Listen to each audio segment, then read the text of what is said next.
Next at 7, the new health care bill faces its first test, how the proposed changes could impact you. Live from San Diego, this is the Fox 5 Morning News at 7. Congress has proposed changes to the current health care system, and here to break down, or at least try to, what this means for your plan, Craig Gussin, who's been a very busy man the last 24 hours or so. Craig, good morning. Morning. Okay, help us, please, if you could, understand what the new plan entails compared to Obamacare. The biggest difference is that instead of having 4 plans to pick from, you're going to have a much bigger list of plans. Before you had basically the government said, here's the 4 plans, pick what you want. What you're seeing Congress now come up with, and the president mentioned during his speech last week, is that they want to take let the consumer pick the plan that works best for them versus the government picking the best plan for them.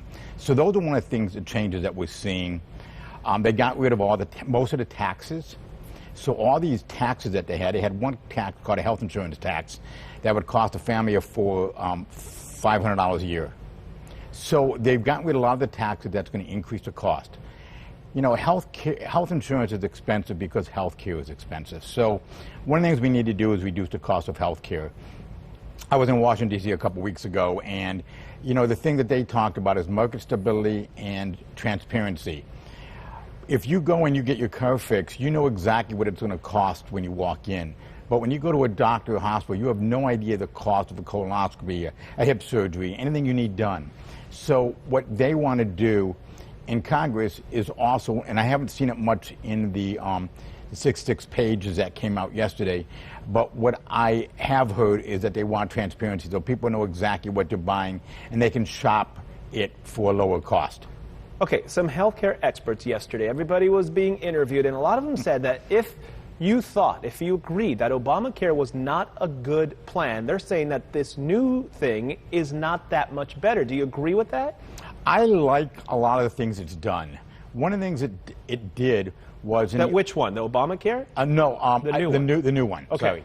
With the new plan, they made some changes, such as that instead of having an age ratio of 3 to 1, it's 5 to 1. And what that means is the difference between a 20-year-old and a 60-year-old, the rates can be like from 500 to 100, 5 to 1 ratio. Under Obamacare or the ACA, it was 3 to 1. So if a 60-year-old was paying $500 a month, then a 20-year-old is going to pay $175. So you're going to see the cost for younger people go down. I happen to like the tax credits. I think it's a good thing. The only concern I have with that is they give tax credits now up to $75,000 a year of income, which I think is a little bit high because before the subsidies were only based on income up to about $45,000.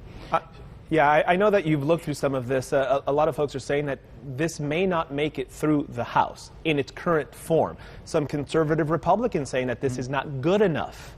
What happens then? Do more changes need to be made in order to get it past the House and past the Senate? I think this was a proposal. Sure. I think a lot of changes are going to be made.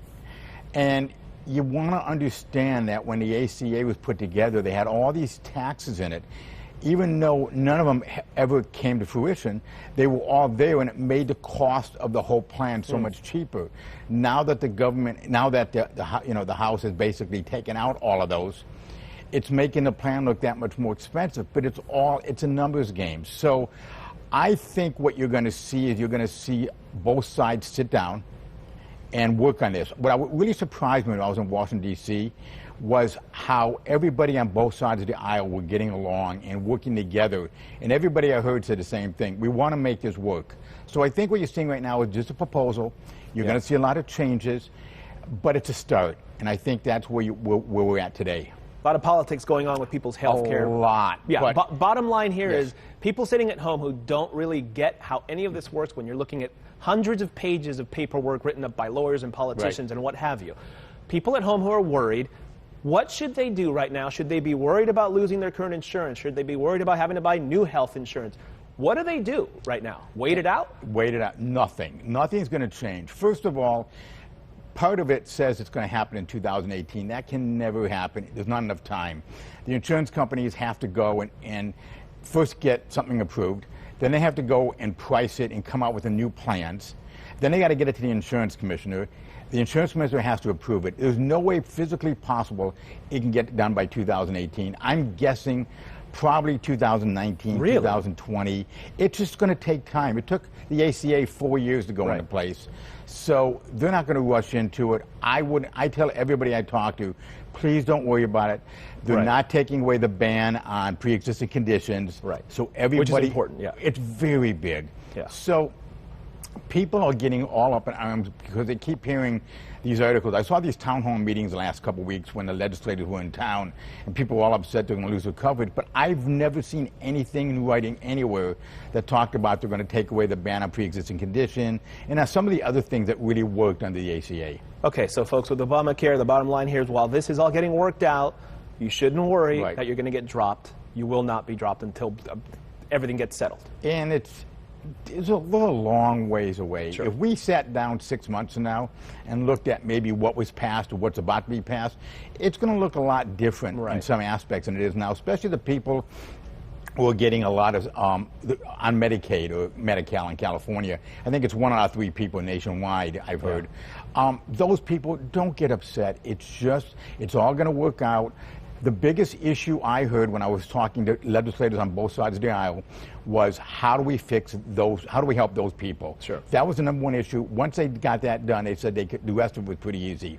So just give it time and let them all work it out and come up with something that's going to work for everybody. All right. Craig Gussin, we thank you very much pleasure. for your analysis this morning. Take care, Ola.